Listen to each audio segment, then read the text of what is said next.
Hello friends. आज हम चर्चा करेंगे एनसीईआरटी से रिलेटेड बहुत ही महत्वपूर्ण बिंदुओं की, जो कि आपके सीटेट एग्जाम की दृष्टि से बहुत ही महत्वपूर्ण होंगे। तो फ्रेंड्स, अगर आप सीटेट एग्जाम की तैयारी कर रहे हैं तो ये वीडियो और इसके सभी प्रश्न आपके लिए बहुत ही इंपॉर्टेंट होने वाले हैं, इसलिए आप वीडियो को बिना स्किप किए हुए एक बार लास्ट तक जरूर देखिए। अगर अभी तक आपने चैनल को सब्सक्राइब नहीं किया है तो एक बार चैनल को सब्सक्राइब जरूर कर दीजिए। तो चलिए हम स्टार्ट करते हैं।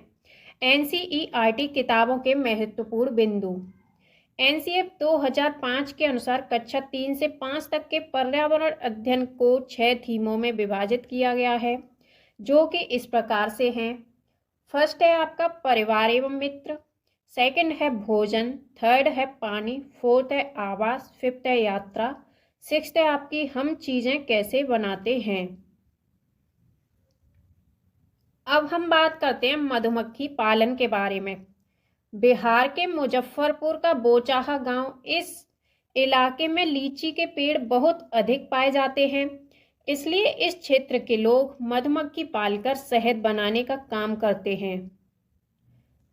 अब है नेक्स्ट पॉइंट, मधुमक्खी पालन को एपीकल्चर कहते हैं। अक्टूबर से दिसंबर मधुमक्खी के अंडे देने का समय होता है और यही मधुमक्खी पालन शुरू करने का भी सही समय होता है। लीची के फूल फरवरी में खिलते हैं।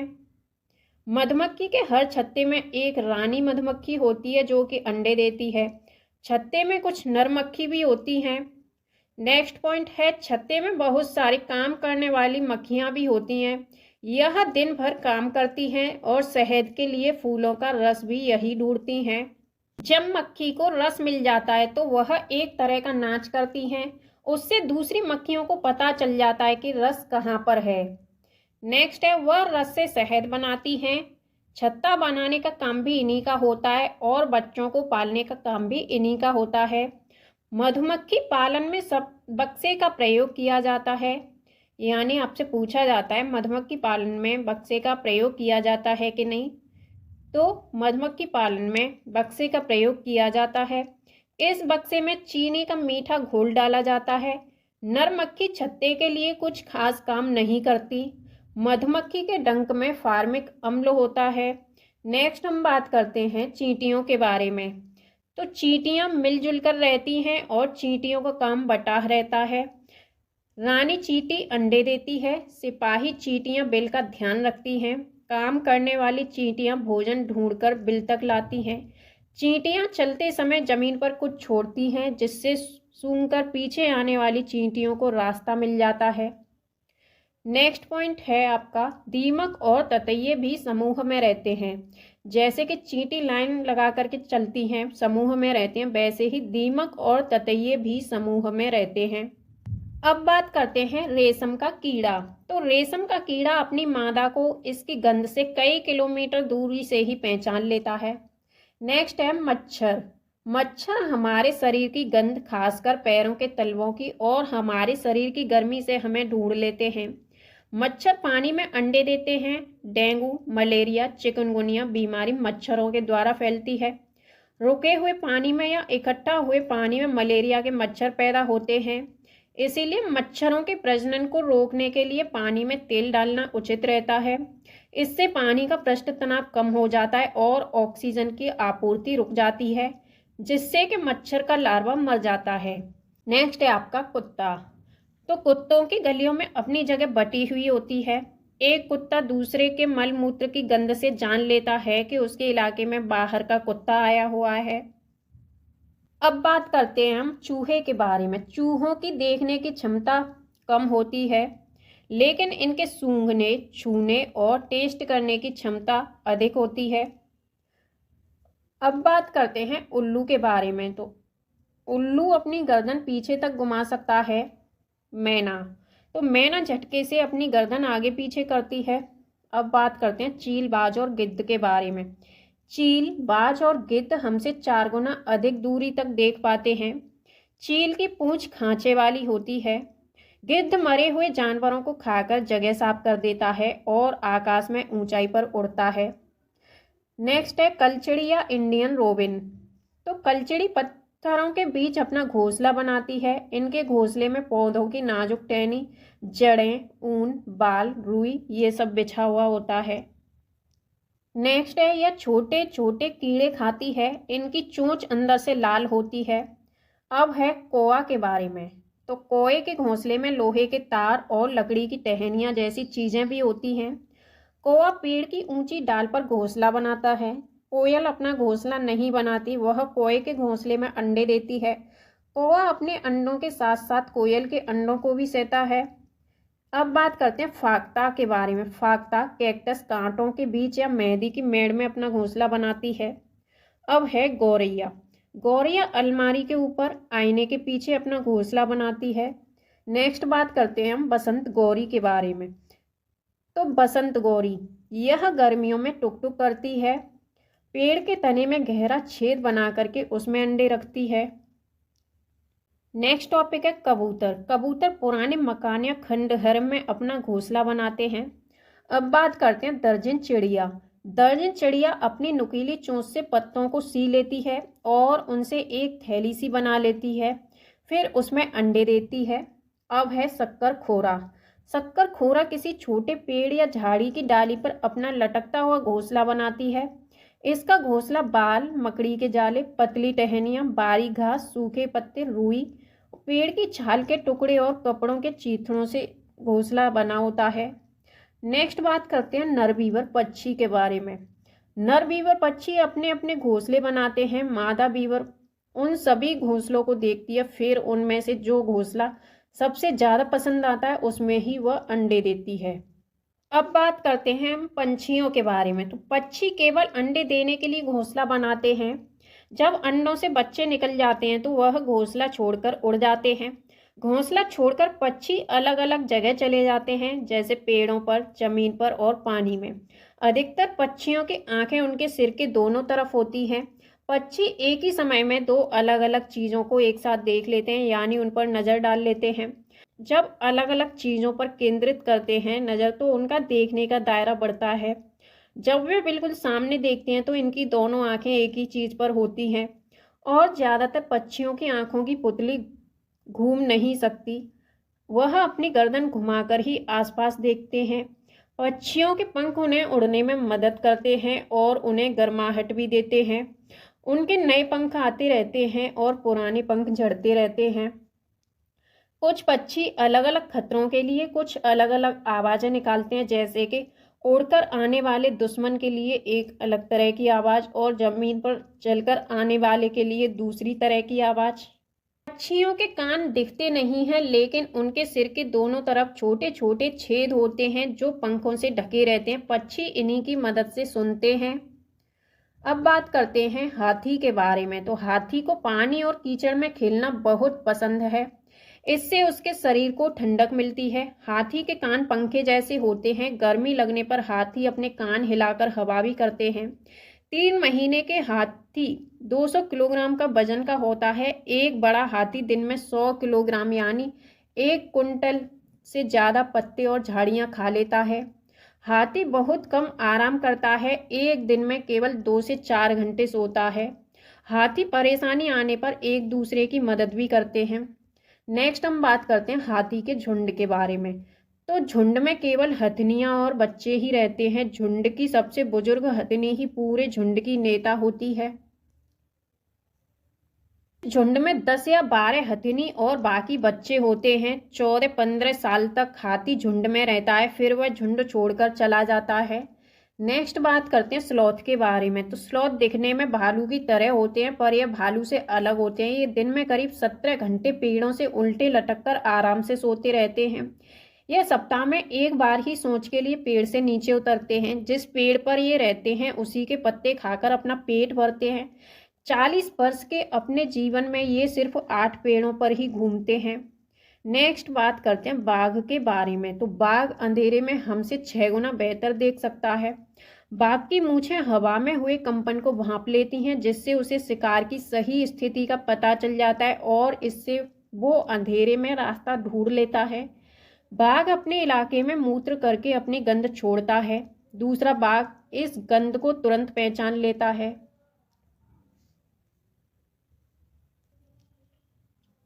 बाघ मौके के अनुसार अपनी आवाज बदलता रहता है। बाघ का गुर्राना 3 किलोमीटर दूर तक सुना जा सकता है। बाघ के दोनों कान बाहर की आवाज इकट्ठा करने के लिए अलग अलग दिशाओं में बहुत ज्यादा घूम जाते हैं। बाघ हवा से पत्तों के हिलने और शिकार की झाड़ियों में हिलने से हुई आवाज के अंतर को तुरंत भांप लेता है। नेक्स्ट टॉपिक है सांप या स्नेक। हमारे देश में केवल 4 तरह के ही जहरीले सांप होते हैं। इनके नाम हैं नाग, करेंत, दुबोइया और अफाई। जब सांप किसी को काटता है तो उसके 2 खोखले जहर वाले दांतों से उस व्यक्ति के शरीर में जहर चला जाता है।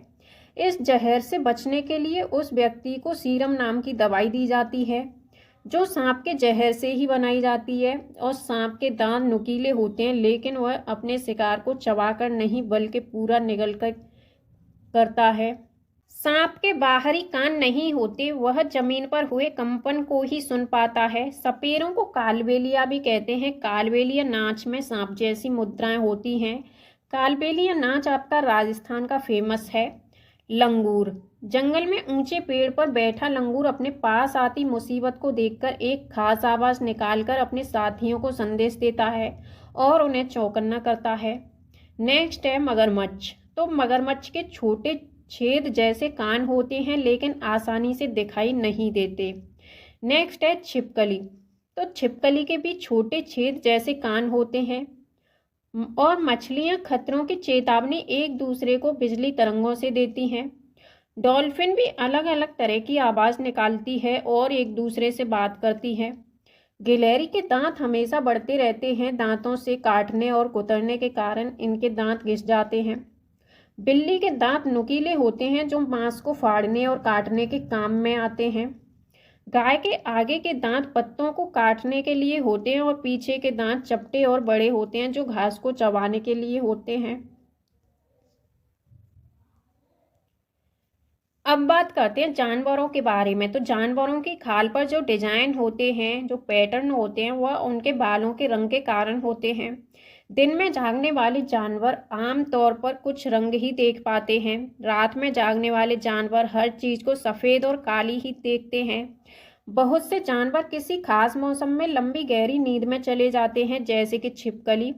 और कुछ जानवर तूफान या भूकंप आने के कुछ समय पहले अजीब हरकतें करने लगते हैं। जंगलों में रहने वाले लोग समझ जाते हैं कि कुछ अनहोनी होने वाली है, कुछ बुरा होने वाला है। जानवरों में भी देखने, सुनने और महसूस करने की शक्ति होती है और वैज्ञानिकों का मानना है कि कई जानवरों की अपनी पूरी भाषा है। जिन जानवरों के बाहरी कान व शरीर पर बाल होते हैं, वे बच्चे देते हैं। जिन जानवरों के बाहरी कान व शरीर पर बाल नहीं होते, वे अंडे देते हैं। स्तनधारियों की विशेषताओं में इनके शरीर पर बाल का पाया जाना और कान के मध्य भाग में 3 अस्थियों में मेलियन, इनकस व स्टेप्स का पाया जाना प्रमुख होता है। यदि कुछ प्रजातियों को छोड़ दें तो लगभग सभी स्तनधारी वर्ग के जंतु बच्चे देते हैं, तथा जिन जानवरों में यह नहीं पाए जाते वे अंडे देते हैं। नेक्स्ट हम बात करते हैं घास के बारे में। तो घास का पौधा जितना जमीन के ऊपर होता है, उतना उससे कहीं ज़्यादा जमीन के अंदर फैला हुआ होता है। घास की जड़ें बहुत मजबूत होती हैं, इन्हें खुरपी से खोद कर निकाला जा सकता है। अब है बरगद। तो बरगद के पेड़ की लटकन उसकी जड़ों तक होती हैं। ये टहनियों से निकलती हैं और आगे बढ़ते बढ़ते जमीन के अंदर चली जाती हैं। यह जड़ें मजबूत खंभों की तरह पेड़ को सहारा देती हैं। नेक्स्ट टॉपिक है आपका रेगिस्तानी ओक। ऑस्ट्रेलिया में रेगिस्तानी ओक पेड़ पाया जाता है, जिसकी ऊंचाई 11 से 12 फीट होती है और इसकी पत्तियां बहुत कम होती हैं। इसकी जड़ें जमीन के अंदर 250 से 300 फीट तक जाती हैं, जब तक पानी तक ना पहुंच जाए। यह पानी पेड़ के तने में जमा होता रहता है। जब कभी इस इलाके में पानी नहीं होता या पानी की कमी पड़ जाती है, तो वहाँ के लोग इसके तने के अंदर पतला पाइप डालकर पानी निकाल लेते हैं। निपेंथिस नामक पौधा इंडोनेशिया, ऑस्ट्रेलिया और भारत के मेघालय में पाया जाता है। यह पौधा कीड़े मकोड़े और छोटे जीवों का शिकार करता है। यह पौधा लंबे घड़े जैसा दिखता है, जिसके ऊपर पत्ती का ढक्कन लगा हुआ होता है और इसमें से खुशबू निकलती है, जिसकी वजह से कीड़े मकोड़े उसके अंदर फंस जाते हैं। निपेंथिस पौधे को घटपर्णी पौधा भी कहा जाता है। अब बात करते हैं बीज के बारे में। तो बीज को प्राचीन समय में सूखी लौकी में रखकर उस पर मिट्टी का लेप कर देते थे और नीम की पत्तियां इन्हें कीड़ों से बचाती थीं। पौधे स्वयं भी अपने बीजों को दूर फेंक देते हैं और कपड़ों में चिपककर तथा पानी के जरिए भी ये एक जगह से दूसरी जगह पहुंच जाते हैं। सोयाबीन की फलियां पककर फट जाती हैं और उसमें से बीज बाहर निकल जाते हैं। काली मिर्च, सौंफ, गेहूं आदि बीज होते हैं। नाशपाती, भिंडी, करेला, खीरा, टमाटर, चीकू आदि में बीज होता है। मिट्टी में गोबर मिलाने से मिट्टी में कीड़ा नहीं लगता। अब है फसल। तो एक ही प्रकार की फसल उगाने से और कई केमिकल्स को यूज करने से जमीन बंजर हो जाती है। नेक्स्ट है क्रोटन पौधे। तो क्रोटन पौधे जमीन के बारे में उसकी दशा को बता देते हैं, यानी सिग्नल दे देते हैं। क्रोटन पौधे की जड़ जमीन में ज़्यादा गहरी नहीं जाती।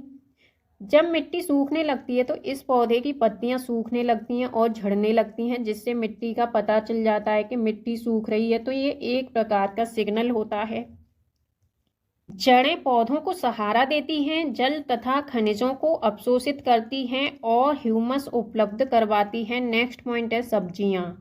तो अधिकतर सब्जियां पौधों के फूल होती हैं और कुछ सब्जियां पौधों का फल भी होती हैं। हरी मिर्च, टमाटर, आलू आया साउथ अमेरिका से। गोभी और मटर यूरोप से आई। कॉफ़ी बीन्स और भिंडी अफ्रीका से आई। सोयाबीन चीन से आई। नेक्स्ट टॉपिक है आपके केंचुए। तो केंचुए जमीन में छेद बनाकर मिट्टी को मुलायम कर देते हैं। जमीन को इन छेदों से हवा और पानी मिल जाता है।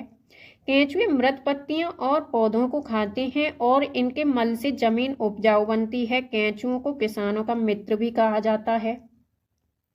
नेक्स्ट है झूम खेती। झूम खेती का तरीका बिल्कुल अलग है। एक फसल कटने के बाद जमीन को कुछ साल तक ऐसे ही छोड़ देते हैं, उसमें खेती नहीं करते। इस जगह जो बांस या जंगल उग जाता है उसे उखाड़ते नहीं हैं, बस गिराकर जला देते हैं। यह राख जमीन में खाद का काम करती है।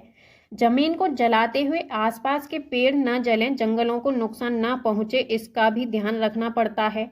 फिर इस जमीन में खेती की बारी आती है तो जमीन को जोता नहीं जाता, मिट्टी को हल्के से हिलाकर बीज छिड़क देते हैं। एक ही खेत में अलग अलग तरह के बीज जैसे मकई, सब्जियां, मिर्च और चावल बोए जाते हैं। फसल के समय भी अनचाही घास और पौधों को उखाड़ते नहीं हैं, उन्हें गिरा देते हैं ताकि वे जमीन की मिट्टी में मिल जाएं। इससे भी जमीन उपजाऊ बनती है। मुख्य फसल चावल की होती है। फसल पकने पर गांव में सबसे बड़ा त्योहार मनाया जाता है और चेराव नाच भी करते हैं। इस नाच में जमीन बांस की डंडी लेकर दो दो लोगों की जोड़ी आमने सामने बैठी रहती है। ढोल की ताल पर डंडियों को जमीन पर पीटते हैं। डंडियों के 20 लोग एक कतार में खड़े होकर कूदते हैं और नाचते हैं। स्थानांतरित खेती या झूम खेती उत्तर पूर्वी पर्वतीय तथा आदिवासी क्षेत्रों में की जाती है। इसे जनजातीय कृषि भी कहा जाता है। झूम खेती मिजोरम में होती है। मिजोरम की मुख्य फसल चावल है।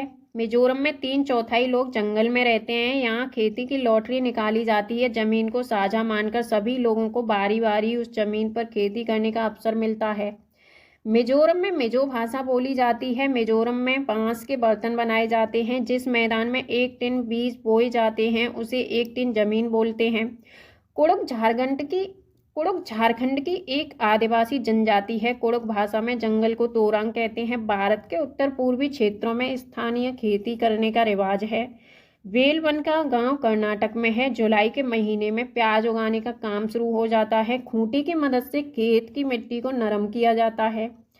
समय पर प्याज न काटी जाए तो वह जमीन के अंदर सड़ जाएगी। खरपतवार कुछ पौधे बिना बोए खेतों में अपने आप उगाते हैं, जिन्हें खरपतवार कहते हैं। इन्हें निकालना जरूरी होता है, नहीं तो सारा खाद और पानी ये ही ले लेते हैं और फसल कम होने लगती है। नेक्स्ट है होलगुंडी गांव कर्नाटक में है। बच्चों की पंचायत भीमा संघ होलगुंडी गांव में है। कर्नाटक की भाषा कन्नड़ है। अब बात करते हैं उधियूं के बारे में। तो सर्दियों में खेत में ही ताजी सब्जियों को मसालों के साथ एक मटके में भरते हैं और उसको सीलबंद कर देते हैं। कोयले के अंगारों में मटके को उल्टा रखकर सब्जी को पकाया जाता है। इस पकी सब्जी को कहते हैं उधियूं। गुजराती में उधियूं का मतलब होता है उल्टा। उधियूं के साथ मिट्टी के चूल्हे में पकी बाजरे की रोटियों को खाया जाता है। साथ में मक्खन, दही और छाछ भी ली जाती है। गांधीधाम स्टेशन गुजरात में है। गुजरात के प्रमुख खाद्य पदार्थ हैं ढोकला चटनी, नींबू वाले चावल तथा मिठाई। बनगांव गुजरात में है। गांधीधाम अहमदाबाद में है। वलसाड़ गुजरात में है। नेक्स्ट पॉइंट है दांडी यात्रा के बारे में। तो सन 1930 में अंग्रेजों ने भारत के आम लोगों को नमक बनाने पर पाबंदी लगा दी थी, जिस कारण गांधी जी ने दांडी यात्रा शुरू की। गांधी जी का कहना था, जो चीजें हमें कुदरत ने दी हैं उन्हें बनाने पर बंदिश कैसी। उन्होंने लोगों के साथ मिलकर अहमदाबाद से दांडी के समुद्र तट तक एक लंबी यात्रा की और इस गलत कानून को तोड़ा। नेक्स्ट है ग्रेगर मेंडल। तो ग्रेगर जॉन मेंडल का जन्म एक गरीब किसान परिवार में 1822 ईस्वी में हुआ था। इन्होंने 7 साल तक मटके बगीचे में 28,000 पौधों पर बारीकी से कई प्रयोग किए और ढेरों आंकड़े इकट्ठे किए। मटर के पौधे के कुछ गुण होते हैं जो जोड़ियों में आते हैं, जैसे बीज या तो मुलायम होगा या खुरदरा, और इनसे निकली अगली पीढ़ी के बीजों में भी बीज या तो मुलायम होगा या फिर खुरदरा। बीज का रास्ता कुछ भी नहीं होता। नेक्स्ट पॉइंट है जंगल। तो जंगल अधिकार कानून 2007, जो लोग 25 सालों से जंगलों में एक जगह रह रहे हैं उन्हें यहाँ कानून अधिकार देता है कि वह इस जगह पर जो चाहे वे उगा सकते हैं, उन्हें हटाया नहीं जाएगा। नेक्स्ट टॉपिक है जंगल का संरक्षण। वहाँ की ग्राम सभा करती है। खानों की खुदाई और बांधों का निर्माण करने से जंगल खत्म होते जा रहे हैं। अब हम बात करते हैं एकल परिवार के बारे में। तो एकल परिवार में माँ बाप और उनके बच्चे रहते हैं, जबकि संयुक्त परिवार में दादा दादी, चाचा, बुआ, माँ बाप और बच्चे होते हैं, या नाना नानी, मामा मामी, मौसी, माँ बाप और बच्चे होते हैं। अब बात करते हैं बछेंद्री पाल के बारे में।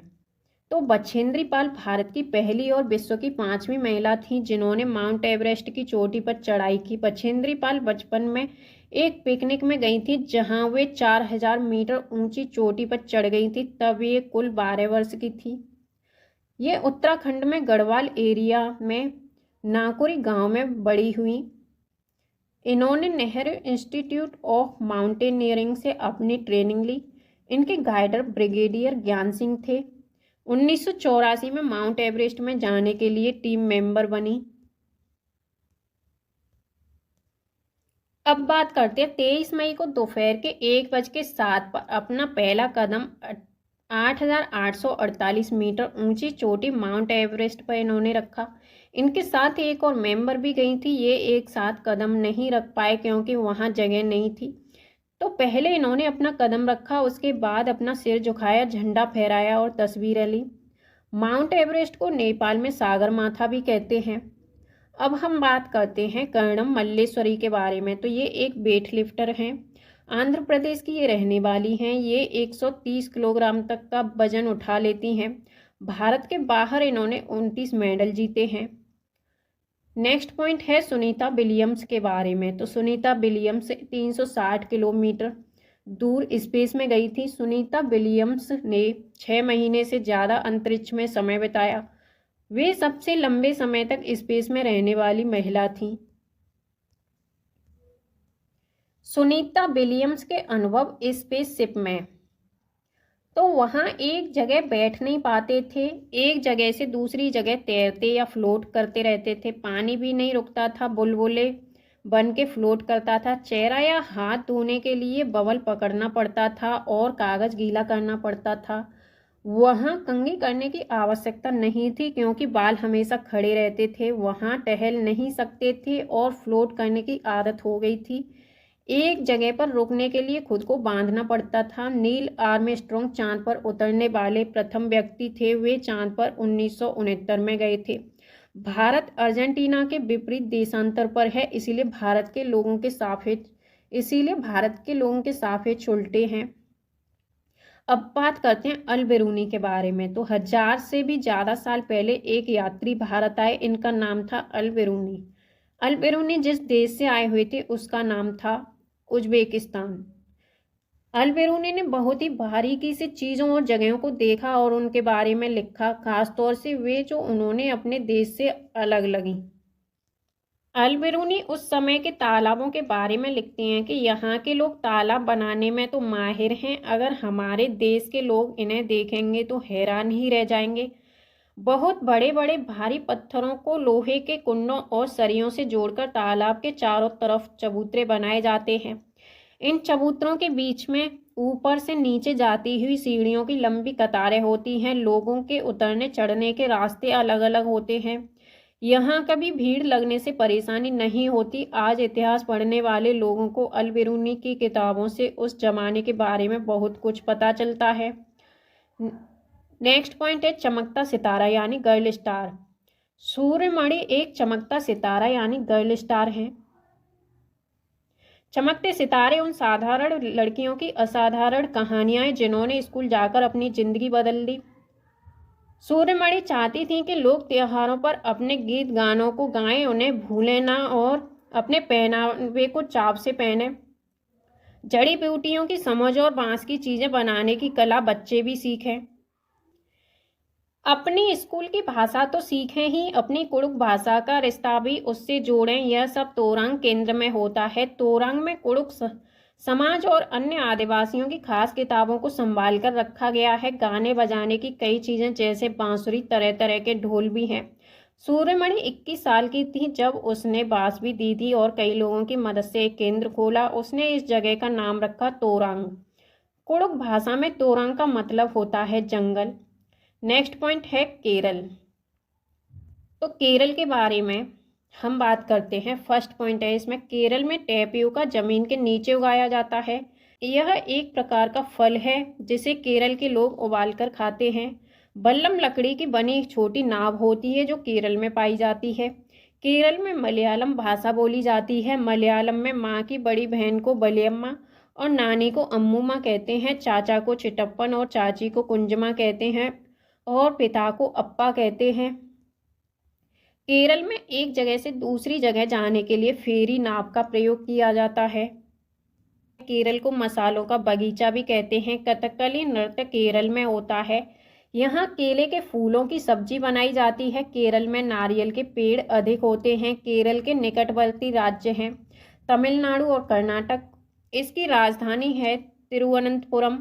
गुजरात से केरल तक की यात्रा के बीच में महाराष्ट्र और कर्नाटक राज्य पड़ते हैं। कोझिकोड केरल में है। मल्लापुरम जिला केरल में है। गोवा से केरल तक रेल के रास्ते में 92 सुरंग और 2000 पुल पड़ते हैं। तमिलनाडु भारत के दक्षिण में स्थित है। इसके पड़ोसी राज्य केरल, कर्नाटक तथा तेलंगाना है। नेक्स्ट पॉइंट है असम। तो असम में घर जमीन से 10 या 12 फीट ऊपर होते हैं। ऊंचाई में बनाने की भारी वजह होती है बारिश। ये बांस से बनाए जाते हैं और अंदर भी लकड़ियों का प्रयोग किया जाता है। असम में बांस तथा रस्सी के पुल बनाए जाते हैं। यहाँ बारिश बहुत अधिक होती है, कभी कभी घुटनों तक पानी भर जाता है। यहाँ बांस को गरीबों का टिम्बर कहते हैं। माघ बिहू 14 और 15 जनवरी असमिया कैलेंडर के 10वें महीने माघ की प्रथम एवं द्वितीय तिथि को मनाया जाता है। पहले दिन को उरुका कहते हैं। इस दिन अस्थायी शेड यानी छप्पर बनाते हैं जिसे भेला घर कहते हैं और सामूहिक भोज का आयोजन होता है। बोरा असम में खाए जाने वाले चावलों की एक किस्म है जो पकने के बाद चिपचिपे हो जाते हैं। बिहू त्योहार चावल की नई फसल कटने पर असम में मनाया जाता है। भेला घर घास और बांस से बनाया जाता है। ताओ यानी कढ़ाई को आग पर रखकर उसमें पानी उबालेंगे और भीगे हुए चावलों से भरी हुई कढ़ाई उस पर रख देंगे तथा उसे केले के पत्तों से ढक देंगे। थोड़ी देर बाद चेवा चावल तैयार हो जाएगा। इसमें औरतें पीले रंग के कपड़े पहनती हैं। लड़कियां रंग बिरंगी मेखला चादर पहनती हैं। भात सुक्तो चावल और रसे वाली सब्जी को कहते हैं। अब हम बात करते हैं राजस्थान के बारे में। तो राजस्थान में मिट्टी के घर बनाए जाते हैं। घरों की दीवारें बहुत मोटी होती हैं और इन्हें लीप पोत कर सुंदर बनाया जाता है और उनकी छत कटीली झाड़ियों से बनाते हैं। राजस्थान में टैंक को टका भी कहते हैं। अपने आंगन में जमीन में गड्ढा खोद कर टैंक का निर्माण करते हैं और अपनी छतों का ढाल बनाते हैं जिससे कि बारिश का सारा पानी इन टैंकों में जा गिरे और बाद में इसे छानकर उपयोग में लाते हैं। यहाँ बारिश बहुत कम होती है। टेकला गांव 1600 मीटर ऊंचा है जो राजस्थान के झालर पतन या झलवार में है। राजस्थान के जोधपुर में खेजड़ली गांव के लोग पेड़ों को काटने से बचाने के लिए 300 साल पहले पेड़ों से चिपक कर खड़े हो गए थे। आज 300 साल बाद भी यहाँ के लोग, जो बिश्नोई कहलाते हैं, पेड़ों और जानवरों के प्रति संवेदनशील और इनकी रक्षा करते हैं। यहाँ शिकार करना और पेड़ों को काटना वर्जित है। रेगिस्तान में होते हुए भी ये गांव हरा है। यहाँ जानवर बिना किसी डर के इधर उधर घूमते हैं। खेजड़ली गांव में खेजड़ी के पेड़ पाए जाते हैं। यह रेगिस्तानी इलाकों में खूब पाया जाता है। इसे ज़्यादा पानी की ज़रूरत नहीं होती। इसकी छाल दवा बनाने के काम में आती है। इसकी लकड़ी को कभी कीड़ा नहीं लगता। इसकी फलियों से सब्जी बनती है। पत्तियों को वहाँ रहने वाले जानवर खाते हैं। टॉपिक है बिहार। फर्स्ट पॉइंट है, बिहार में मधुबनी नामक जिला है। यहाँ त्योहार एवं खुशी के मौके पर घर की दीवारों पर और आंगन में कई तरह के चित्र बनाए जाते हैं। यह चित्र पिसे हुए चावल के घोल में रंग मिला करके बनाए जाते हैं। इन रंगों को बनाने के लिए नील, हल्दी, फूल, पेड़ों आदि के रंग का इस्तेमाल किया जाता है। मधुबनी चित्रकला बहुत ही पुरानी है और इसका नाम इस जिले के नाम पर ही पड़ गया। नेक्स्ट है मनाली। तो मनाली में बारिश भी होती है और बर्फ भी पड़ती है। यहाँ घर पत्थर और लकड़ी के बने होते हैं, जिनकी छतें ढालू होती हैं। नेक्स्ट हम बात करते हैं उत्तर प्रदेश के बारे में। तो उत्तर प्रदेश का कन्नौज जिला इत्र के लिए मशहूर है। यहाँ फूलों से इत्र और गुलाब जल केवड़ा तैयार किया जाता है। उत्तर प्रदेश में कचनार के फूलों की सब्जी बहुत बनाई जाती है। कथक उत्तर प्रदेश का नृत्य है। नेक्स्ट हम बात करते हैं उत्तराखंड राज्य के बारे में। तो उत्तराखंड में पहाड़ों के बीच में एक ऐसी जगह है जहां फूल ही फूल होते हैं और फूलों की घाटी उत्तराखंड फूलों की घाटी कहलाती है। कहीं झाड़ियों में लगे लाल फूल नजर आते हैं तो कहीं पत्थरों के बीच सफ़ेद फूल नजर आते हैं। तो कहीं पत्थरों के बीच सफ़ेद फूल झांकते हुए मिलते हैं। पीले पीले फूलों के लंबे चौड़े कालीन जैसे मैदान भी हैं और कहीं कहीं अचानक घास के बीच छोटे छोटे तारों जैसे नीले फूल दिखाई देते हैं। इस घाटी में इतने सारे फूल साल में कुछ ही हफ्तों के लिए खिलते हैं। नेक्स्ट पॉइंट है आपका अबू धाबी। यह देश रेगिस्तानी इलाके में है। यहाँ की स्थानीय भाषा अरबी है। यहाँ पानी बहुत कीमती है क्योंकि यहाँ ना तो वर्षा होती है और ना ही नदियाँ, झील तथा तालाब हैं। यहाँ रेतीली जमीन के नीचे तेल होता है। यहाँ खजूर के पेड़ अधिक मात्रा में दिखाई देते हैं क्योंकि ये पेड़ रेगिस्तानी इलाके में पाए जाते हैं। अबू धाबी की करेंसी है दिरहम। अबू धाबी में रेत की पहाड़ियाँ, रेत के टीले पाए जाते हैं। नेक्स्ट है आपका लद्दाख। तो लद्दाख में पहुंचने के लिए जम्मू कश्मीर पार करना पड़ता है। लद्दाख को हम ठंडा रेगिस्तान या कोल्ड डेजर्ट भी कहते हैं। लद्दाख में घर पत्थर के होते हैं जिनकी छत और फर्श लकड़ी की होती है। यहाँ कम बारिश होती है और यहाँ पेड़ पौधे नहीं पाए जाते। यहाँ 1 या 2 फ्लोर की बिल्डिंग होती है। घर पत्थरों का होता है, दीवार मिट्टी की और उस पर चूने की मोटी परत चढ़ी हुई होती है। नेक्स्ट पॉइंट है लकड़ियों की सीढ़ी का प्रयोग होता है। मोटे पेड़ का तना छत को मजबूत बनाने में मदद करता है। ग्राउंड फ्लोर में जानवरों को रखा जाता है। जब ज़्यादा सर्दी पड़ती है तो खुद भी ग्राउंड फ्लोर में रहने आ जाते हैं। ग्राउंड फ्लोर में विंडो नहीं होती। गर्मी के मौसम में यह लोग फल सुखा लेते हैं और सर्दियों में इनका इस्तेमाल करते हैं। लद्दाख क्षेत्र भारत का सबसे ठंडा रेगिस्तान है। भारत में ठंडे रेगिस्तान मानसून से प्रभावित नहीं होते क्योंकि वे अधिक ऊंचाई पर होते हैं और हिमालय की वृष्टि छाया में पड़ते हैं। लाल मिर्च, नारंगी कद्दू और सुनहरे पीले भुट्टे यहाँ मिलते हैं। श्रीनगर से लद्दाख जाते हुए कारगिल रास्ते में पड़ता है। यहाँ संकरे रास्ते होते हैं। पहाड़ी इलाकों में नायलॉन का टेंट इस्तेमाल किया जाता है। लद्दाख में झूले झूले का मतलब होता है वेलकम। ट्रॉली, लकड़ी से बना झूले का इस्तेमाल लद्दाख में नदी को पार करने के लिए किया जाता है। स्किटपो पुल लद्दाख का एक गांव है। अब नेक्स्ट टॉपिक है चांगथांग। तो चांगथांग पश्चिमी और उत्तरी तिब्बत में एक ऊंचा पठार है। यह 5000 मीटर ऊंचाई पर स्थित है, जो कुछ हद तक भारत के लद्दाख क्षेत्र के दक्षिण पूर्व में भी फैला हुआ है। यहाँ एक भी पेट्रोल पंप नहीं है। यहाँ चांगपा नाम की प्रजाति है, जिसकी आबादी कुल 5000 लोग हैं। यह हमेशा अपनी भेड़ बकरी के साथ घूमते रहते हैं। चांगपा लोग अपने टेंट को रेबो कहते हैं। यहाँ सर्दियों में 70 किलोमीटर पर घंटे की हवा चलती है। चांगपा की भाषा में चांगथांग का मतलब है ऐसी जगह जहाँ कम लोग रहते हैं। रेबो अर्थात टेंट के पास एक जगह होती है जिसे ये लोग लेखा बोलते हैं, जहाँ ये अपनी बकरी और भेड़ों को रखते हैं। लेखा की दीवारें पत्थरों की बनी होती हैं। यह परिवार अपने जानवर पर एक विशेष प्रकार का चिन्ह बनाता है। औरतें और छोटी बच्चियां जानवरों को गिनकर चराने ले जाती हैं और फिर लौटकर उन्हें दोबारा गिनती हैं। यह लोग अपनी बकरियों को ऊंचाई और ठंडी जगह पर चराने ले जाते हैं, जिससे कि बकरियों के बाल घने और मुलायम होते हैं। नेक्स्ट टॉपिक है पश्मीना शॉल के बारे में। विश्व प्रसिद्ध पश्मीना शॉल। तो पश्मीना शॉल चांगपा लोगों द्वारा पाली गई बकरियों के बालों से बनती है। जिन बकरियों से मुलायम पश्मीना ऊन मिलती है वह बहुत ऊंचाई पर लगभग 5000 मीटर ऊपर रहती हैं। ठंड में टेम्परेचर 0 डिग्री सेल्सियस से 40 डिग्री सेल्सियस तक चला जाता है। बकरी के शरीर पर गर्म बालों का कोट बन जाता है। इनमें से कुछ बाल बकरियां गर्मियों में गिरा देती हैं, जिनका प्रयोग पश्मीना शाल बनाने में होता है। इनका एक बाल पतला होता है कि इनके 6 बाल हमारे एक बाल के बराबर होता है।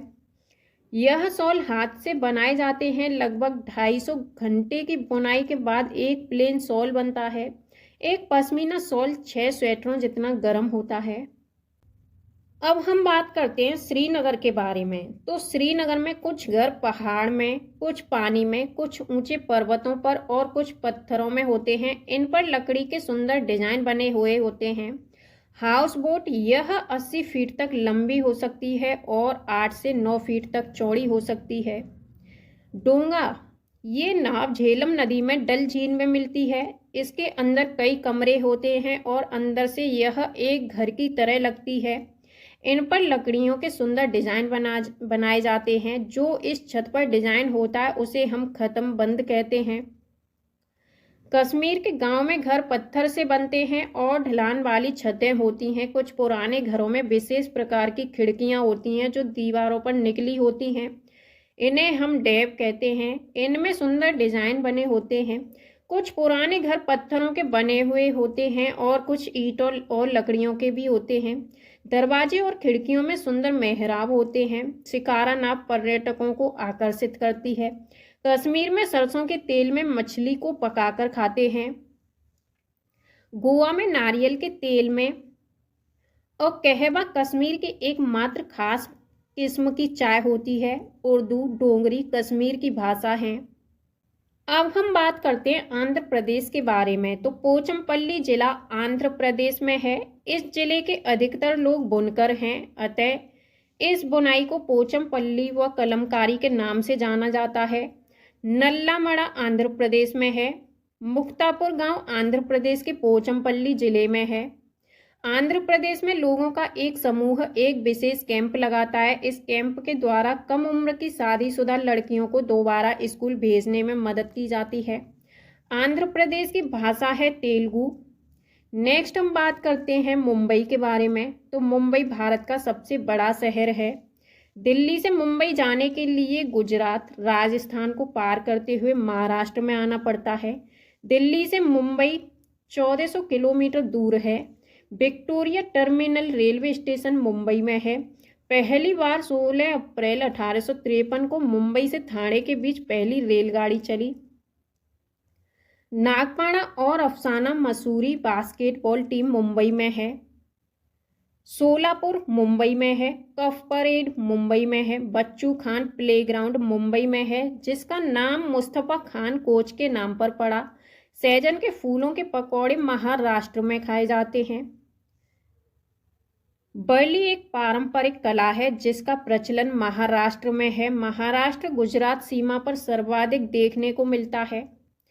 नेक्स्ट हम बात करते हैं गोलकुंडा फोर्ट के बारे में। तो गोलकुंडा फोर्ट आपका हैदराबाद में है। दीवार का भाग एक गोलाकार शेप में है जिसे बेंसन्स या बुर्ज कहते हैं। गोलकुंडा की बाहरी दीवारों पर ऐसे 87 बुर्ज हैं। कुतुबशाही सुल्तानों ने गोलकुंडा में 1518 से 1687 तक शासन किया। इससे पहले 1200 ईस्वी में गोलकुंडा किला मिट्टी का बना हुआ था। ऊंची और गोल दीवारें दूर तक देखने में मदद करती थीं, जिससे आक्रमण का पता चल जाता था।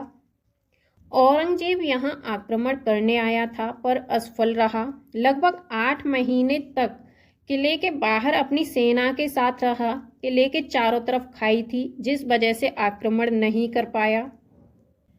उस समय कांस्य यानी ब्रोंज की बंदूकें बनती थीं। हजारों सालों से घुमंतु वर्ग कांस्य यानी ब्रोंज से चीजें बनाते आ रहे हैं। कांस्य तांबे और टिन की मिश्र धातु है। सुल्तान अबुल हसन संगीत और कुचिपुड़ी डांस का शौकीन था। अब हम बात करते हैं कुआं या बावड़ी के बारे में। तो कुएं के सूखने के प्रमुख कारण होते थे पानी को मोटर से निकाला जा रहा है, जिससे जमीन का पानी कम होता जा रहा है। नेक्स्ट है झील कम हो रही है, जहां वर्षा का पानी इकट्ठा होता था। पेड़ और पार्क के चारों ओर की मिट्टी को सीमेंट से ढका जा रहा है, जिससे वर्षा का पानी जमीन तक नहीं पहुंच पाता। सीढ़ीदार कुएं या बावड़ी जल भंडारण तथा संरक्षण की पारंपरिक व्यवस्था के साथ जल स्रोत के रूप में भी उपयोगी होते हैं। अब हम बात करते हैं घड़सी सर के बारे में। तो सर यानी तालाब, इसे जैसलमेर के राजा घड़सी ने लोगों के साथ मिलकर बनवाया था। इसके दोनों तरफ पक्के घाट, सजे हुए बरामदे, कमरे, बड़े हॉल आदि थे। मीलों तक फैले इस घड़सी दार में बारिश का पानी इकट्ठा होता था। तालाब इस तरह बनाया गया था कि जब पानी से वह भर जाता था तब बाकी पानी बहकर नीचे बने हुए तालाब में चला जाता था। जब वह भी तालाब लबालब भर जाता था तो पानी तीसरे तालाब में चला जाता था। इस तरह 9 तालाब एक दूसरे से आपस में जुड़े हुए होते थे। पूरे साल पानी की कोई परेशानी नहीं होती थी। पर आज घड़सीसर जैसे उजड़ सा गया है। 9 तालाबों के रास्ते में मकान और कॉलोनियां बन गई हैं। यहाँ इकट्ठा होने वाला पानी अब तालाब की तरफ न जाकर बेकार बह जाता है। नेक्स्ट हम बात करते हैं मृत सागर के बारे में। तो वैसे तो सभी सागरों के पानी में नमक होता है, लेकिन मृत सागर दुनिया का सबसे नमकीन सागर है। इतना नमकीन कि लगभग 1 लीटर पानी में 300 ग्राम नमक होता है। मृत सागर में हम ऐसे तैर सकते हैं जैसे आराम से लेटे हों। जल में ऑक्सीजन की कमी के कारण मछलियां मर जाती हैं। पानी को साफ करने का सबसे अच्छा तरीका है पानी को उबालना। गंदा पानी पीने से दस्त और हैजा हो सकता है। दस्त या उल्टी में शरीर का बहुत सारा पानी बाहर निकल जाता है। लिंग हु फेन सांप के मांस से बनाया जाने वाला पकवान है, जिसे हांगकांग में खाया जाता है। अब हम बात करते हैं पेट्रोलियम। तो पेट्रोलियम प्राकृतिक रूप से बनता है, पर इसके बनने की गति बहुत ही धीमी होती है। इसके बनने में लाखों करोड़ों साल लग जाते हैं। जमीन से निकलने वाला कच्चा तेल गहरे रंग का गाढ़ा तरल पदार्थ होता है, जिसमें गंध होती है। इसे रिफाइन किया जाता है। रिफाइन होने के बाद इससे मिट्टी का तेल, डीजल, पेट्रोल और वायुयान में प्रयोग होने वाला ऑयल, एलपीजी, मोम, कोलतार, ग्रीस आदि बनते हैं। नेक्स्ट हम बात करते हैं एनीमिया। तो एनीमिया हीमोग्लोबिन या आयरन की कमी के कारण होता है। यह शारीरिक और मानसिक रूप को प्रभावित करता है। इससे बच्चे ठीक से पढ़ते नहीं हैं, उनका एनर्जी लेवल लो हो जाता है और पढ़ाई में ध्यान नहीं रह पाता। अब हम बात करते हैं मलेरिया के बारे में। तो मलेरिया बुखार में कपकपी और ठंड लगती है। रोनाल्डो रॉस ने सबसे पहले बताया कि मलेरिया मच्छरों के कारण होता है। यह भारतीय मूल के थे।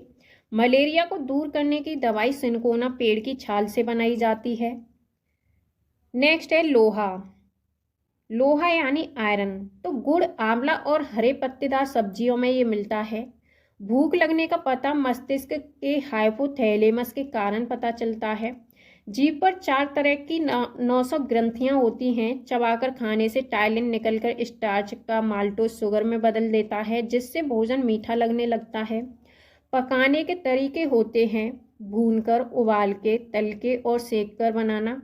हमारे पेट का टेम्परेचर 30 डिग्री सेल्सियस होता है और पेट में पाया जाने वाला रस अम्लीय होता है और ये भोजन को पचाने में सहायता करता है।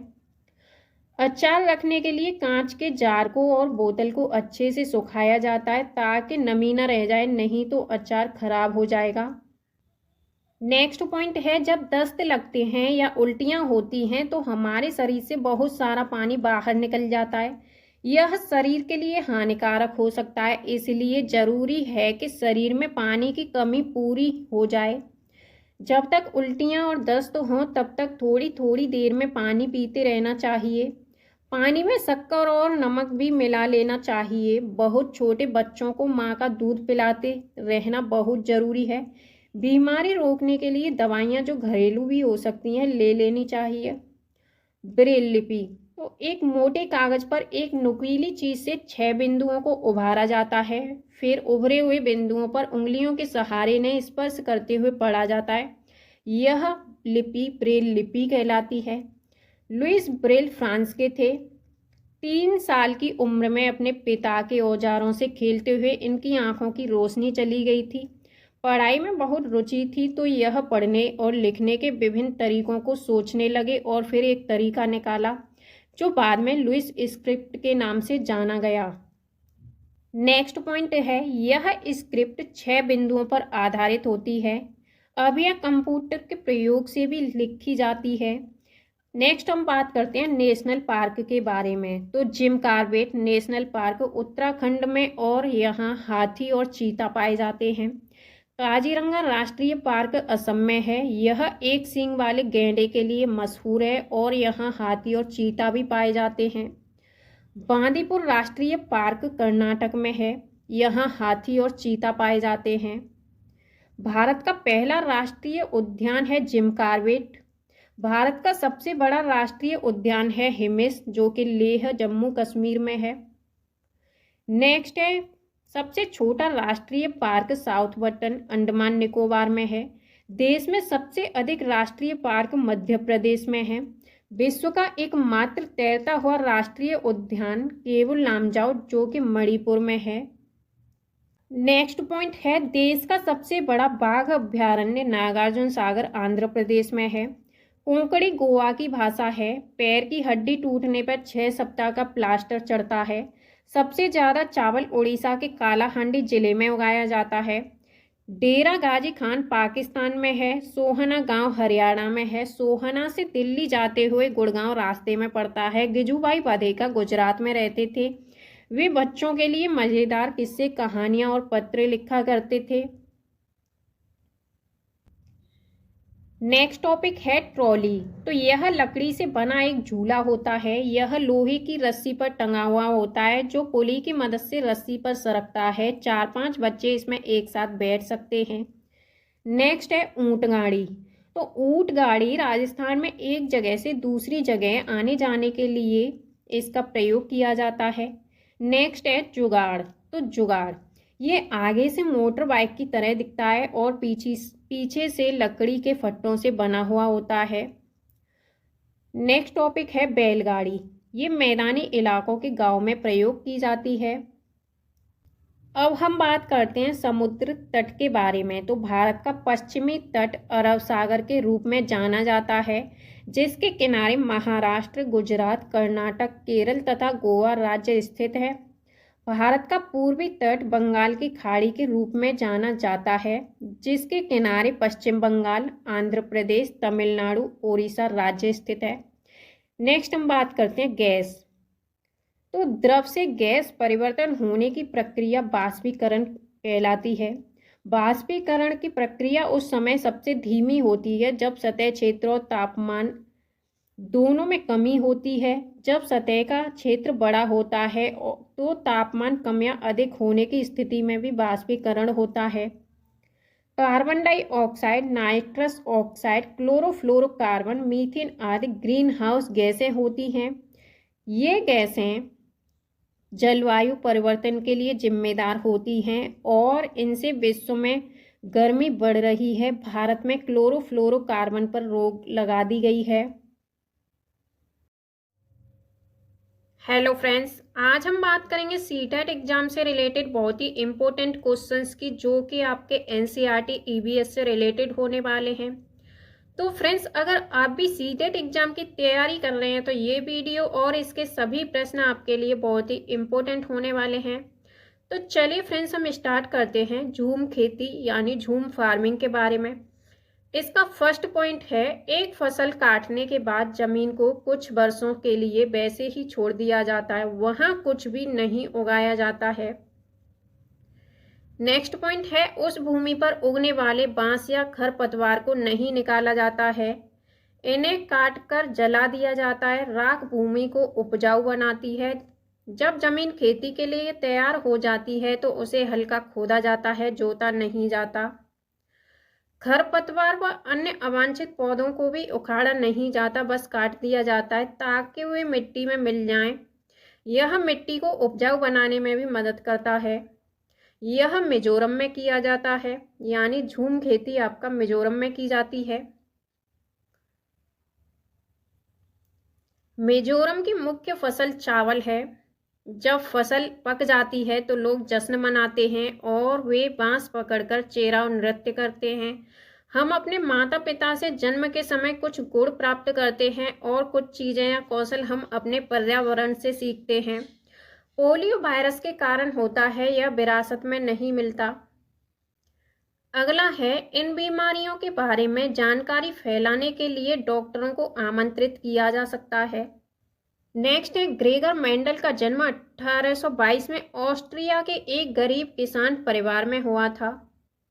7 साल तक उन्होंने यानी ग्रेगर मेंडल मठ के बगीचे में 28,000 पौधों पर इन्होंने प्रयोग किए। मटर के पौधों में कुछ गुण होते हैं जो कि जोड़े में आते हैं, जैसे कि बीज या तो खुरदरे होते हैं या फिर चिकने होते हैं। दशहरा वर्षा ऋतु से पहले आता है। गन्ने की खेती के लिए अधिक पानी की आवश्यकता होती है। पूरन पोली, गुड़ और चने की मीठी रोटियां, इसे मसालेदार कड़ी या डिश के साथ खाया जाता है। कारवां एक बस या बड़ी गाड़ी है जिसमें सभी सुविधाओं के साथ रह सकते हैं। चूहों की दृष्टि कमजोर होती है, लेकिन सूंघने, स्पर्श और स्वाद लेने की क्षमता बहुत अच्छी होती है। नागपुर में दाल में चीनी मिलाते हैं। नृत्य में भावनाओं को व्यक्त करने के लिए हाथों और चेहरे का उपयोग किया जाता है। इन्हें मुद्रा और भाव कहते हैं। उल्लू काफी हद तक अपनी गर्दन पीछे की ओर घुमा सकता है। मैना अपनी गर्दन को झटके से आगे पीछे करती है। एक पक्षी के पंख उसे उड़ने में मदद करते हैं और खुद को गर्म भी रखते हैं। समय समय पर पक्षी अपने पुराने पंख खो देते हैं और उनके स्थान पर नए पंख उग आते हैं। अब बात करते हैं नेक्स्ट पॉइंट की। नेक्स्ट है आपका ब्रेल लिपि के बारे में। तो ब्रेल को एक नुकीले औजार से उभरे हुए बिंदुओं यानी डॉट्स की पंक्ति बनाकर मोटे कागज पर लिखा जाता है। उभरे हुए कुछ बिंदुओं पर उंगलियां चलाकर ब्रेल लिपि को पढ़ा जा सकता है। नेक्स्ट पॉइंट है, लुई ब्रेल फ्रांस के थे। जब वह 3 साल के थे तब वह अपने पिता के औजारों से खेल रहे थे। अचानक एक नुकीले औजार से उनकी आंख में चोट पहुंच गई। उन्हें दिखना बंद हो गया।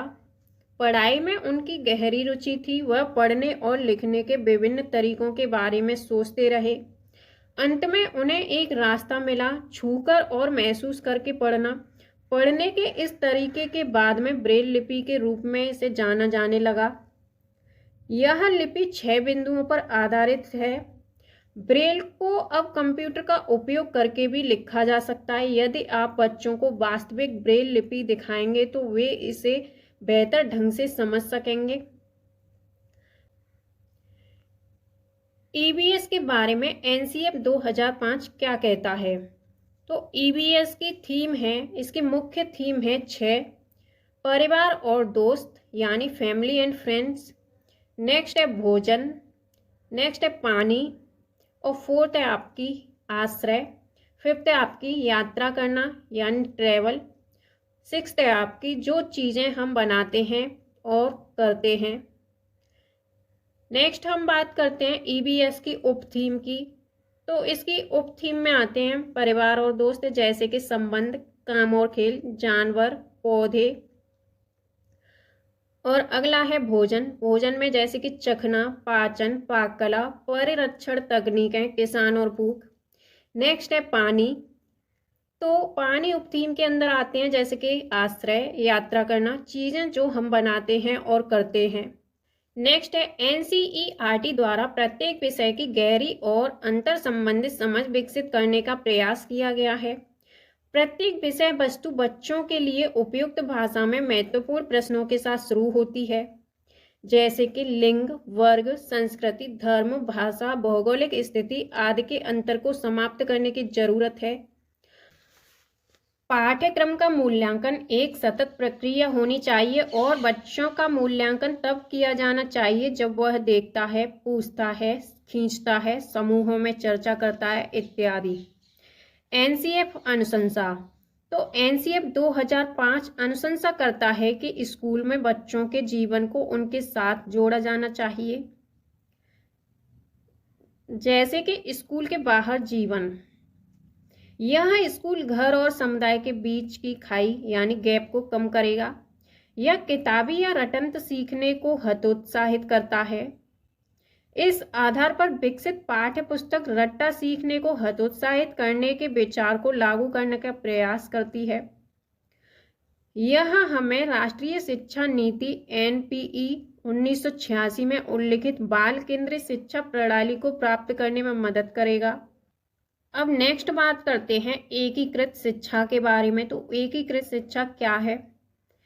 फर्स्ट पॉइंट है इसका, बच्चा अपने आसपास के वातावरण को समग्र रूप से देखता है और किसी भी विषय को विज्ञान और सामाजिक विज्ञान में विभाजित नहीं करता। इसीलिए क्लास 3rd और 5th में ईबीएस यानी इसमें विज्ञान, सामाजिक विज्ञान और पर्यावरण शिक्षा की अवधारणाओं और मुद्दों को एकीकृत करता है। यह विषय क्लास 1st और 3rd में नहीं है, लेकिन इससे संबंधित मुद्दे और अवधारणा भाषा और गणित का हिस्सा है। ईबीएस की पाठ्य पुस्तक में परिभाषाओं और मात्रा की जानकारी के लिए कोई स्थान नहीं है। यहाँ तक कि पुस्तक में प्रयुक्त भाषा औपचारिक नहीं है, बल्कि बच्चों द्वारा बोली जाने वाली भाषा है।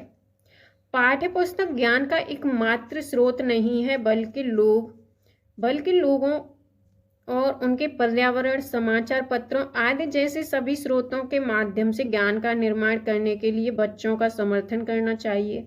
नेक्स्ट हम बात करते हैं लर्निंग विदाउट बर्डन यानी कम बोझ, बिन बोझ की शिक्षा। वास्तव में शिक्षण के लिए दिन समर्पित करने के लिए दैनिक समय सारणी में लचीलापन आवश्यक है। शिक्षण और मूल्यांकन के तरीके भी वर्तमान पाठ्यपुस्तक की प्रभावशीलता को निर्धारित करेंगे। स्कूल में उनके अनुभव को अच्छा बनाने के लिए उच्च प्राथमिकता और स्थान दिया जाना चाहिए और चिंतन, विस्मय, छोटे समूहों में चर्चा और अनुभव की आवश्यकता वाली गतिविधियों के अवसर दिए जाने चाहिए। ईबीएस की पाठ्य पुस्तक बाल केंद्रित है ताकि बच्चों को तलाशने के लिए काफ़ी जगह मिले और उन्हें रटने के लिए मजबूर न किया जाए। स्कूल में अधिकारियों की भूमिका। तो स्कूल के प्रधानाचार्य और शिक्षक बच्चों को अपने स्वयं के सीखने पर विचार करने और कल्पनाशील गतिविधियों और प्रश्नों को आगे बढ़ाने के लिए प्रोत्साहित करने का प्रयास करेंगे। बच्चों को अपने वयस्कों द्वारा उन्हें दी गई जानकारी से जोड़कर ज्ञान उत्पन्न कराना चाहिए।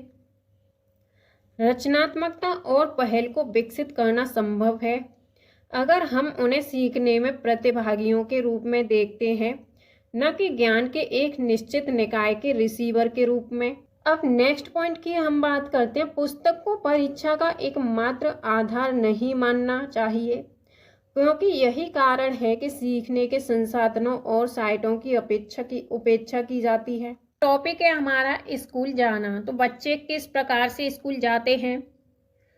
बांस और रस्सी के पुल का यहाँ प्रयोग किया जाता है, तो ये किया जाता है असम में।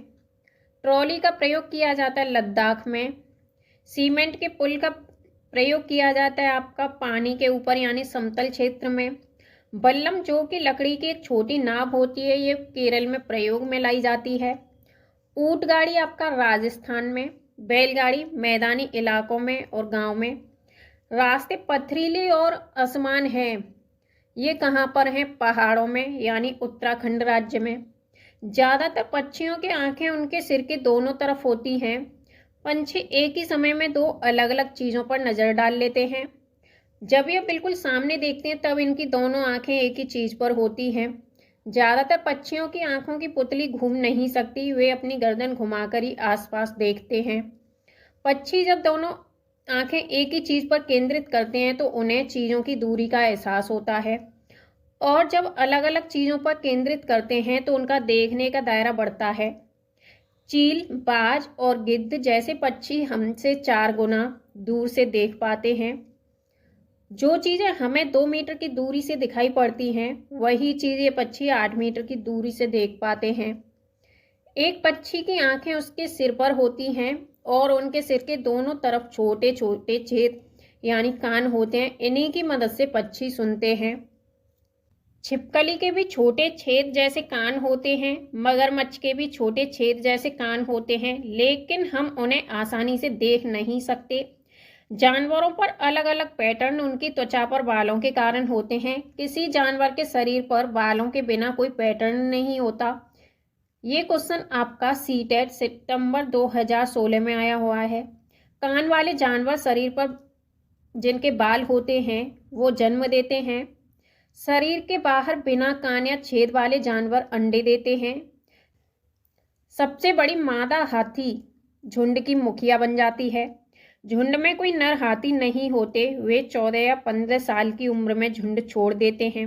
एक वयस्क हाथी एक दिन में 100 किलो तक पत्ते और झाड़ियां खा सकता है।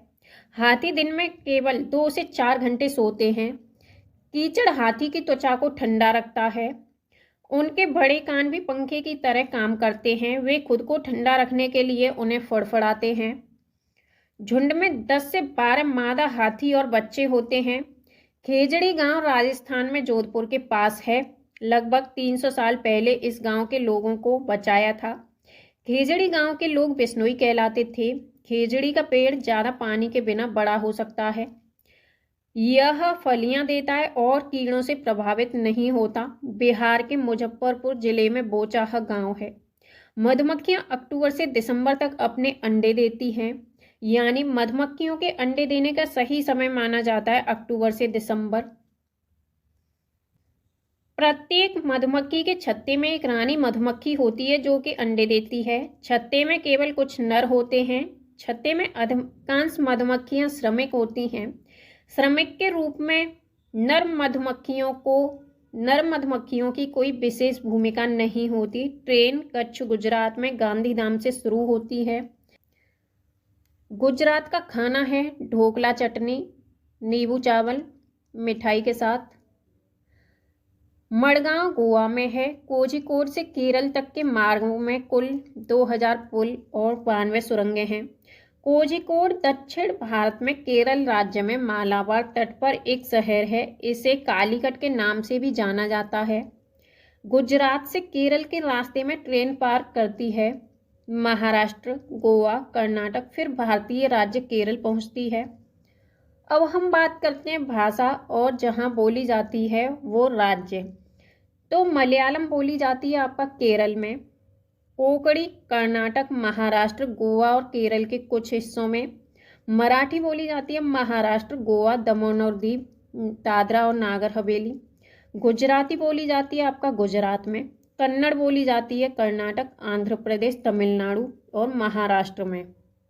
फेरी केरल में उपयोग की जाने वाली एक नाव है। इसका विवरण आप ट्रेन टिकट पर पा सकते हैं, जिसमें कि ट्रेन नंबर, यात्रा की शुरुआत की तारीख, बर्थ और कोच संख्या, किराया यानी टिकट की लागत, दूरी किलोमीटर में, ये सभी आप ट्रेन की टिकट पर पा सकते हैं। इसमें से एक क्वेश्चन बनता है, ट्रेन टिकट पर पीएनआर दिखाता है तो यात्री संख्या रिकॉर्ड। ऑप्शन बी यात्री का नाम रिकॉर्ड। ऑप्शन सी व्यक्तिगत नाम रिकॉर्ड। ऑप्शन डी व्यक्तिगत संख्या रिकॉर्ड। तो इसका सही आंसर होगा ऑप्शन नंबर सी व्यक्तिगत नाम रिकॉर्ड। नेक्स्ट क्वेश्चन बनता है आपका आरक्षित रेल टिकट से निम्नलिखित में से कौन सी जानकारी प्राप्त की जा सकती है? बुकिंग की तारीख और समय, यात्रा शुरू होने की तारीख और समय, कोच नंबर, बर्थ नंबर और किराया, यात्रियों का नाम, आयु और लिंग, नाम, बोर्डिंग स्टेशन और अंतिम स्टेशन के साथ ट्रेन नंबर, गंतव्य पर पहुंचने की तिथि और समय। इसमें आपके ऑप्शन दिए हैं ABCD के रूप में।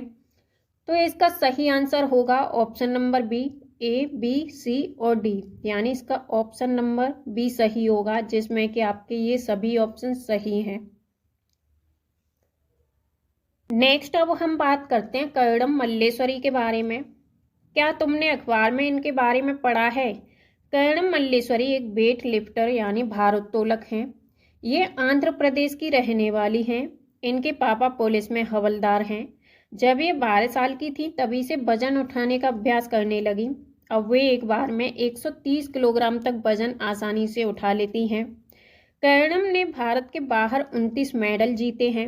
उनकी 4 बहनें भी रोज वजन उठाने का अभ्यास करती हैं। नेक्स्ट टॉपिक है मधुबनी पेंटिंग। चित्र में डिजाइन को मधुबनी कहा जाता है। यह लोक कला एक बहुत पुराना रूप है। बिहार में एक जिला है जिसे मधुबनी कहा जाता है, उसी के नाम पर इस पेंटिंग का नाम पड़ा। ये चावल के पाउडर के पेस्ट से पेंटिंग बनाई जाती है जिसमें रंग मिलाया जाता है। इन्हें बनाने के लिए नील, हल्दी, फूलों और पेड़ों आदि के रंगों का प्रयोग किया जाता है। चित्रों में इंसानों, जानवरों, पेड़ों, फूलों, पंछियों, मछलियों और कई अन्य प्रकार के जानवरों को दिखाया गया है। वेलवनिका गांव कर्नाटक में है। गिजुभाई बधेका गुजरात में रहते थे। उन्होंने बच्चों के लिए कई कहानियां लिखी। एक भारतीय रॉबिन अपने अंडे सड़क के किनारे पत्थरों के बीच में देता है। कोयल कोए के घोंसले में अपने अंडे देती है। पक्षी अपने अंडे देने के लिए घोंसले का निर्माण करते हैं।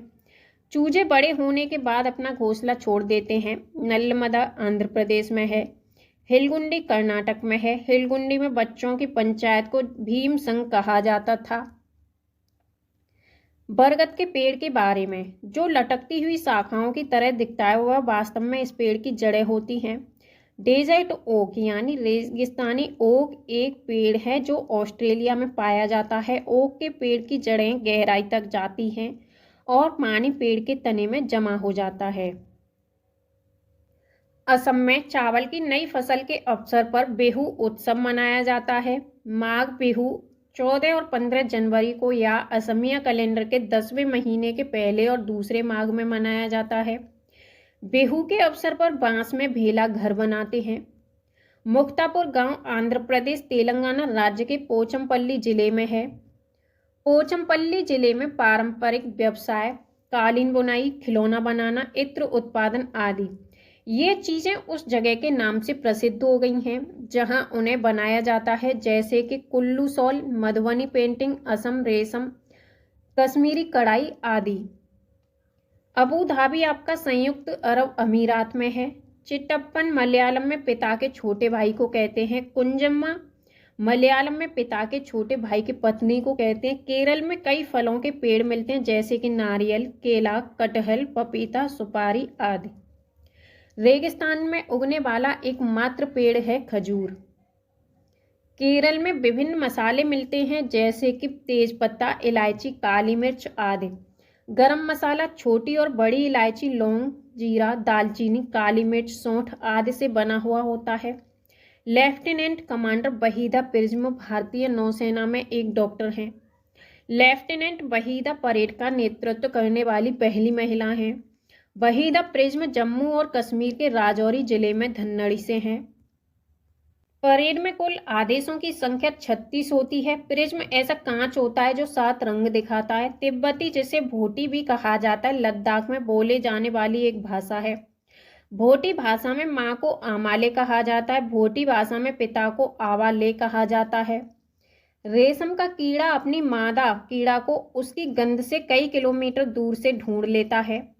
चींटियां चलते समय जमीन पर कुछ ऐसा पदार्थ छोड़ती हैं जिसे सूंघकर पीछे आने वाली चींटियों को रास्ता मिल जाता है। मच्छर हमारे शरीर की गंध, खासकर पैरों के तलवों की, और हमारे शरीर की गर्मी से हमें ढूंढ लेते हैं। सड़कों पर कुत्तों की अपनी जगह बटी होती है। एक कुत्ता दूसरे कुत्ते के मलमूत्र की गंध से जान लेता है कि उसके इलाके में बाहर का कुत्ता आया हुआ है। जैसे हमें इतने सारे रंग दिखाई देते हैं, उतने रंग जानवरों को दिखाई नहीं देते। आमतौर पर माना जाता है कि दिन में जागने वाले कुछ जानवर कुछ रंग ही देख पाते हैं। रात में जागने वाले जानवर हर चीज को काली और सफेद ही देख पाते हैं। सांप के बाहरी कान नहीं होते, जमीन पर हुए कंपन को ही वह महसूस कर पाता है। जंगल में ऊंचे पेड़ पर बैठा लंगूर पास आती मुसीबत जैसे शेर चीता को देखकर एक खास आवाज निकालकर अपने साथियों को संदेश देता है। कुछ पक्षी अलग अलग खतरों के लिए अलग अलग आवाजें निकालते हैं, जैसे कि उड़कर आने वाले दुश्मन के लिए एक अलग तरह की आवाज और जमीन पर चलकर आने वाले के लिए दूसरी तरह की आवाज। मछलियां खतरे की चेतावनी एक दूसरे को बिजली तरंगों से देती हैं। कुछ जानवर भूकंप या तूफान आने से कुछ समय पहले अजीब हरकतें करने लगते हैं।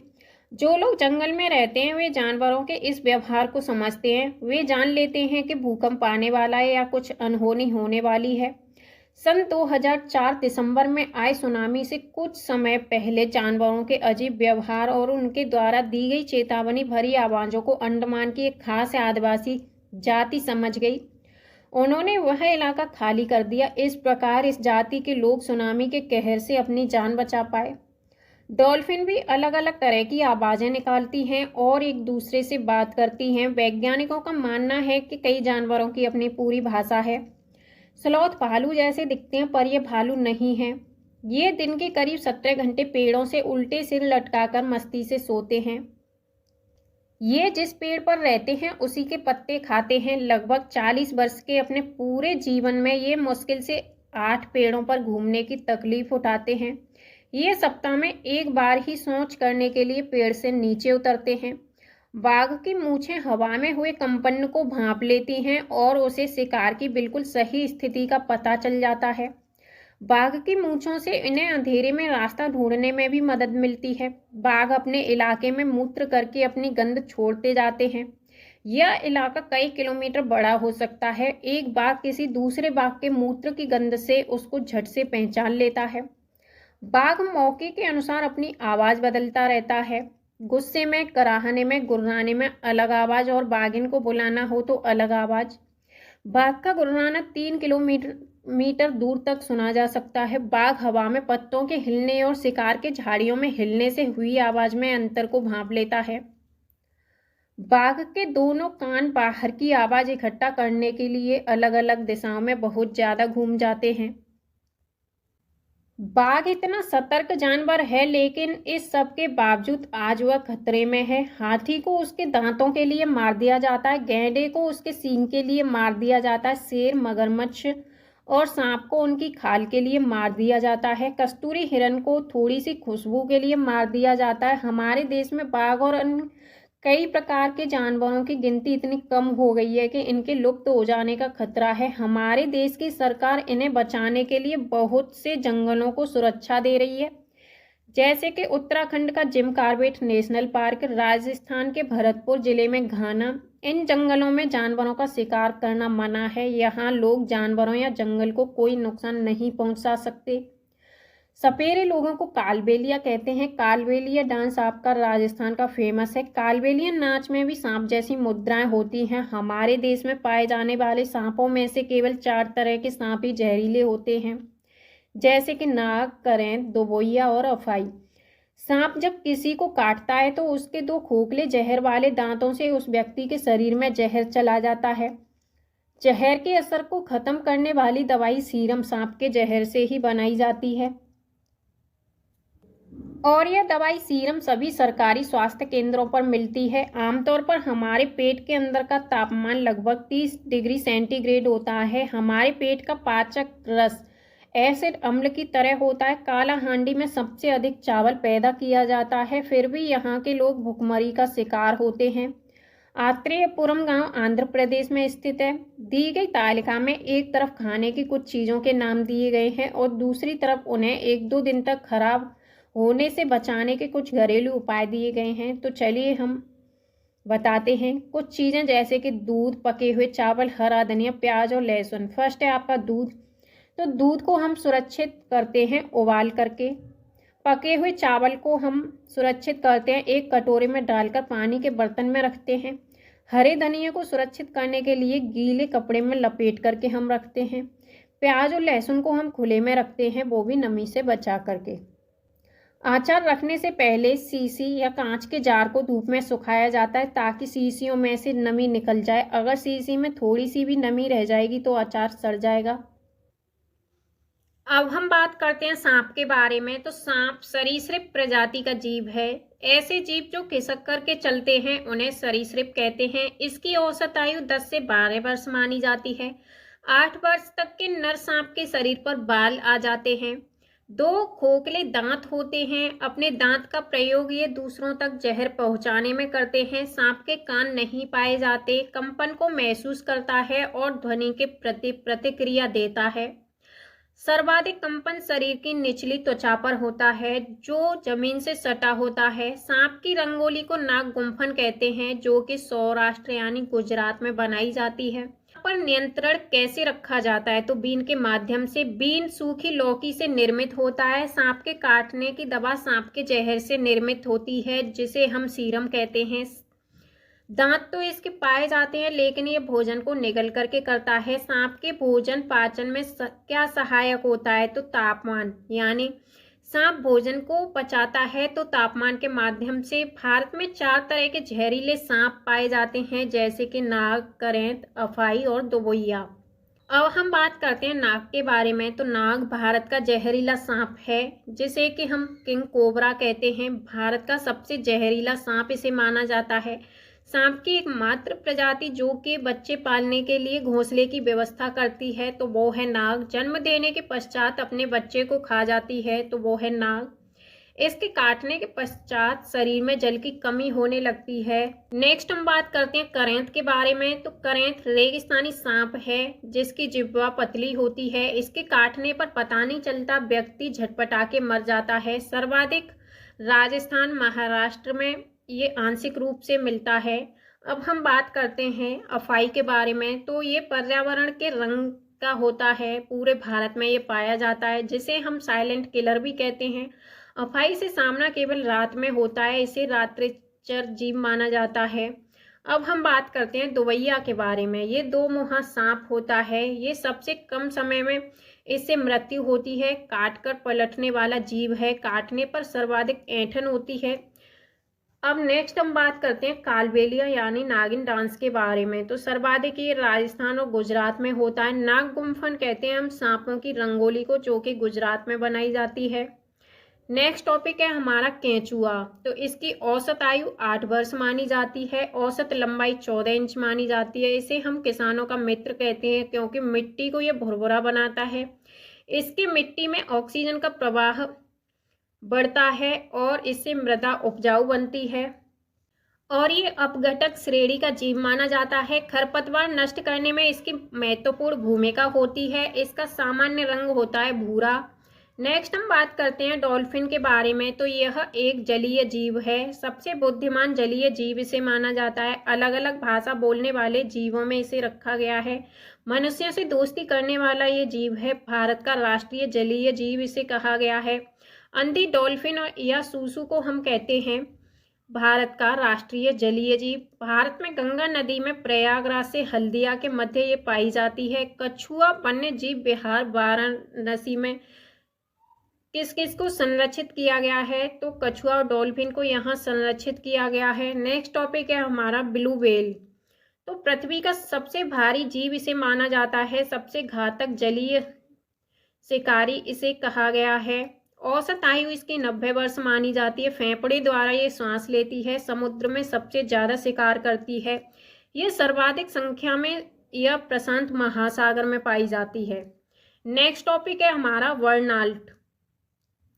तो इसके शरीर पर यह चिपका रहता है और इसके शिकार से भोजन प्राप्त ये करता है, यानी वर्नाल्ट ब्लू व्हेल के शरीर पर पाया जाता है और ये इसी से भोजन प्राप्त करता है। नेक्स्ट हम बात करते हैं मकड़ी के बारे में। तो कीट वर्ग का ये अपवाद है। इसके 8 पैर होते हैं। सामान्य कीट के 6 पैर होते हैं। सामाजिक जीव ये नहीं मानी जाती क्योंकि यह गंदगी फैलाती है। पृथ्वी पर पाए जाने वाले सर्वाधिक जीवों में मकड़ी तीसरे स्थान पर है और प्रजनन के पश्चात यह अपने नर को मार देती है। नेक्स्ट टॉपिक है रेशम का कीड़ा। तो अपनी मादा को उसके गंध से कई किलोमीटर दूर से ये पहचान लेता है। सहतूत के पेड़ पर यह पाला जाता है। उत्पादन इसका सेरीकल्चर कहलाता है। नेक्स्ट टॉपिक है मधुमक्खियां, यानी अनीता की मधुमक्खियां। तो इसके छत्ते को हम बी हाइव कहते हैं। फूलों में परागण में सर्वाधिक सहायक होती है मधुमक्खी। इससे हम शहद प्राप्त करते हैं। छत्ते में कई प्रकार की मधुमक्खियां पाई जाती हैं। रानी मक्खी अंडे देती है। सिपाही मक्खी छत्ते के समीप पहरा देती है। भारत में सर्वाधिक शहद उत्पादन बिहार में होता है। इसका सही समय माना जाता है अक्टूबर से दिसंबर। अंडे देने का ये सही समय माना जाता है। कभी खराब ना होने वाला भोजन होता है आपका शहद। नेक्स्ट हम बात करते हैं चींटियों के बारे में। तो ये अपने पीछे कुछ ऐसा छोड़ती चली जाती हैं जिससे अन्य चींटियां लाइन बनाती हैं। कुछ चींटियां अपघटक की श्रेणी में आती हैं। अपघटक श्रेणी में कौन सी चींटियां आती हैं? तो ये छोटी लाल चींटियां अपघटक की श्रेणी में आती हैं। नेक्स्ट है आपका दीमक। तो सबसे बेहतर सेलुलोज बनाने वाले जीव होते हैं ये, और ये शुद्ध अपघटक कहलाते हैं। अपना भोजन मृत जीवों और सूखी लकड़ी को बनाते हैं। नेक्स्ट है ततैया और भौरा। ये समूह में रहने वाले जीव हैं। मधुमक्खी के अलावा छत्ता बनाने वाले जीव होते हैं ततैया और भौरा। तो गाइज आपको ये वीडियो कैसी लगी एक बार आप हमें कमेंट बॉक्स में ज़रूर बताएं। और अगर आप ऐसी ही वीडियो लगातार प्राप्त करना चाहते हैं, जो भी स्टूडेंट सीटेट एग्जाम की तैयारी कर रहे हैं, वो एक बार हमारे चैनल को सब्सक्राइब जरूर करें। Thank you.